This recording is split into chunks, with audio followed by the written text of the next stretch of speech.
So, my dear student, today I will discuss a chapter of class 5. The chapter is my school days. আজকের এই যে chapter তোমাদের my school days, যেটা আজকে পড়াবো বলে আমি মনস্থির করেছি। তো মাই স্কুল ডেজ খুব একটা ভালো দিক লেখকের, যে তিনি তার অভিজ্ঞতার কথা এই গল্পের মাধ্যমে আমাদের সামনে তুলে ধরেছে। তিনি আমাদের বলতে চেয়েছেন তাদের বিভিন্ন বিষয়, তার যে বিভিন্ন বিষয়, তার স্কুলের বিভিন্ন অভিজ্ঞতা, বিভিন্ন বিষয়গুলি তিনি আমাদেরকে এই গল্পের মাধ্যমে তুলে ধরেছেন। তো প্রথমে আমাদেরকে জানতে হয় যে মাই স্কুল ডেজ কি, মানে বিষয়টা কি, কেন এই বিষয়টাকে মাই স্কুল ডেজ নাম দেওয়া হয়েছে, কেন তার নামটা, এই পড়াটার নাম হয়েছে মাই স্কুল ডেজ। মাই মানে কি জানি আমরা? মাই মানে আমার, স্কুল মানে সবাই জানে বিষয়টা, স্কুল মানে বিদ্যালয়, ডেজ মানে দিনগুলি। মাই স্কুল ডেজ মানে আমার বিদ্যালয়ের দিনগুলি। তো চলো লেটস স্টার্ট, শুরু করি। One morning I went to Baliganj Government High School with my maternal uncle. এখানে লেখক বলছেন যে একদিন আমি আমার মামার সঙ্গে বালিগঞ্জ সরকারি উচ্চ বিদ্যালয়ে গিয়েছিলাম। অন মর্নিং মানে একদিন সকালবেলায়, আই মানে আমি, এখানে লেখক নিজেই বলছেন, অথর বলছেন যে আমি went to Ballygunge government high school. Went মানে গিয়েছিলাম, to Ballygunge government high school, Ballygunge সরকারি উচ্চ বিদ্যালয়ে, with my maternal uncle. With মানে সঙ্গে, মাই ম্যাটার্নাল মানে হচ্ছে মামা, আঙ্কেল, মামার সঙ্গে আমি আমার মামার সঙ্গে একদিন বালিগঞ্জ গভর্নমেন্ট হাই স্কুলে গিয়েছিলাম। সময়টা ছিল সকালবেলা। The class teacher gave me a few questions to answer and also a few sums to solve. লাইনটার মানে দেখো, দ্য ক্লাস টিচার মানে আমাদের শ্রেণী শিক্ষক, গেভ মি মানে দিয়েছিল আমাকে, এ ফিউ কোয়েশ্চেন্স মানে কিছু প্রশ্ন, টু অ্যান্সার উত্তর করার জন্য, and also a few sums to solve এবং কিছু অঙ্ক সমাধান করার জন্য। তাহলে কি বললো?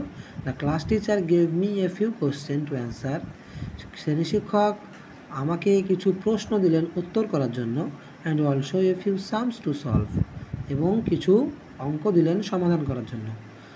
আমরা প্রত্যেকে জানি যে যখন আমরা ক্লাস শ্রেণী 5 যখন আমরা ক্লাস 5-এ ভর্তি হতে চাই, ভর্তি হতে যাওয়ার সময় গিয়ে আমাদেরকে কিছু টেস্ট দিতে হয়।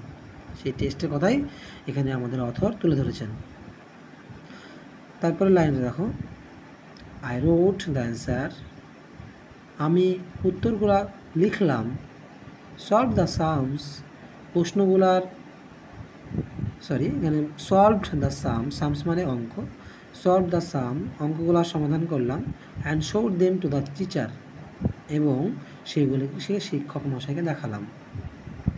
লাইনটা আবার দেখো, আই রোট দ্য অ্যান্সার, আমি উত্তরগুলি লিখলাম, রোট এখানে পাস্ট ফর্ম আছে, আমি উত্তরগুলি লিখেছিলাম, সলভ দ্য সাম এবং অঙ্কগুলির সমাধান করেছিলাম, and showed them to the teacher এবং সেগুলিকে আমি আমাদের শিক্ষক মশাইকে দেখিয়েছিলাম।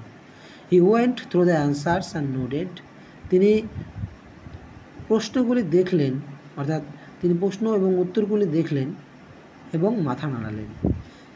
হি ওয়েন্ট থ্রু মানে তিনি দেখলেন, থ্রু হি ওয়েন্ট থ্রু, এখানে কিন্তু ওয়েন্ট মানে যাওয়া নয়, এখানে হি ওয়েন্ট থ্রু মানে দেখলেন, the answers and noted, and noted, noted কথার অর্থ হচ্ছে মাথা নাড়ানো। তিনি দেখলেন প্রশ্নের উত্তরগুলো এবং মাথা নাড়ালেন।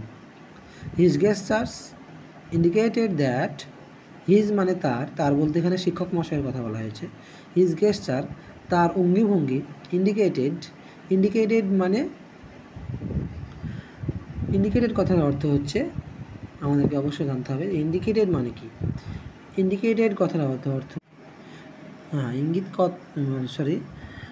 ইন্ডিকেটেড কথার অর্থ হচ্ছে ইঙ্গিত করা, অর্থাৎ ইঙ্গিত বোঝানো। হিজ গেস্টার্স ইন্ডিকেটেড দ্যাট, তার অঙ্গভঙ্গি আমাকে ইঙ্গিত দিয়েছিল that my answers were correct, যে আমার প্রশ্নের উত্তরগুলো সঠিক হয়েছে। And thus I was admitted to the school, এবং এইভাবেই আমি স্কুলে ভর্তি হয়েছিলাম। নিশ্চয় তোমরা বুঝতে পেরেছো যে এইখানে গল্পটা বলতে চেয়েছে যে একদিন আমাদের অথর তার মামার সঙ্গে বালিগঞ্জ গভর্নমেন্ট হাই স্কুলে সকালবেলায় গিয়েছিল, এবং সে যখন গিয়েছিল তখন তাকে কী করেছিল, তাদের শ্রেণী শিক্ষক কিছু প্রশ্ন এবং কিছু অঙ্কের সমাধান করতে দিয়েছিল। তারপরে লেখক বলছেন, আমি সেই প্রশ্নের উত্তরগুলো লিখলাম এবং অঙ্কগুলো সমাধান করলাম এবং সেইগুলো আমাদের শিক্ষক মশাইকে দেখালাম। এবং যখন আমি শিক্ষক মশাইকে দেখালাম তখন শিক্ষক মশাই দেখলেন এবং মাথা নাড়ালেন, এবং তার অঙ্গভঙ্গি দেখে বুঝতে পারলাম যে আমার প্রশ্নের উত্তরগুলো সঠিক হয়েছে এবং আমাকে ভর্তি করার জন্য তারা অ্যাগ্রি হয়েছে। সুতরাং আমাকে ভর্তি করার জন্য তারা এগ্রি হয়ে গেছে, মানে আমি ভর্তি হয়ে যাব। তাই এখানে লেখক শেষ লাইনে বলছে, so does I was admitted to the school, তাই এইভাবেই আমি স্কুলে ভর্তি হয়ে গেলাম। So today in this